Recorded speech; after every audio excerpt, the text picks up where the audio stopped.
We have two eyes, right? And they are, because our eyes are far apart from each other, or a distance apart, they get slightly different images. So let's demonstrate this. So take your thumb and then hold it very close to your face, and then close one eye, then the other eye. One eye, then and notice how far that thumb moves across in the background. So I'm looking there, and it's jumping all the way. It's jumping like, it looks like, 15 feet across the back wall of the studio when I do this.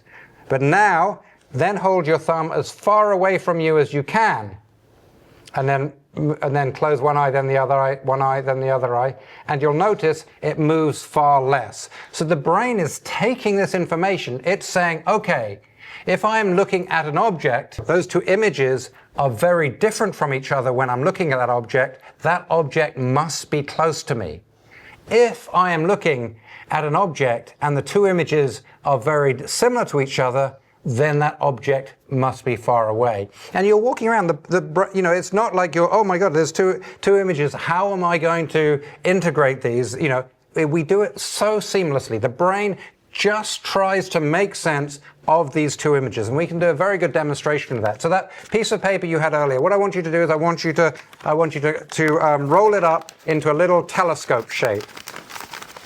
All right, telescope shape. And then before you do what I'm telling you to do, watch how I do it, because somehow people seem to make mistakes. So what I'm going to ask you to do, but watch me do it before you do it, is I'm going to ask you to take the telescope and keep both eyes open. So both of my eyes are open.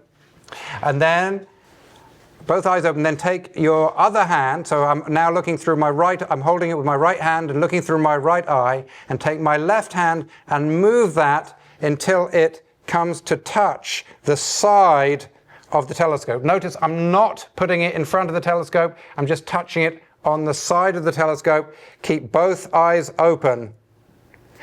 And you should notice something amazing. You should notice you suddenly have a hole in the middle of your hand.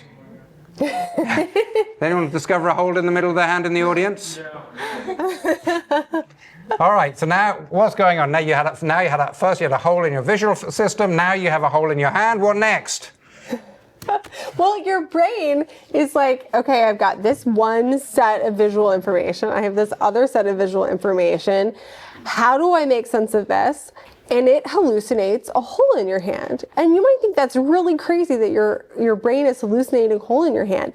But that is what your brain is doing all the time. Your brain is hallucinating reality. It is coming up with a story that is the best story it can come up with for the information that it's getting. And it's not necessarily a real story. It's a story that it's predicting based on what it's learned from previous experience. So in this case, the story it's hallucinating is one in which I guess you got a hole in your hand.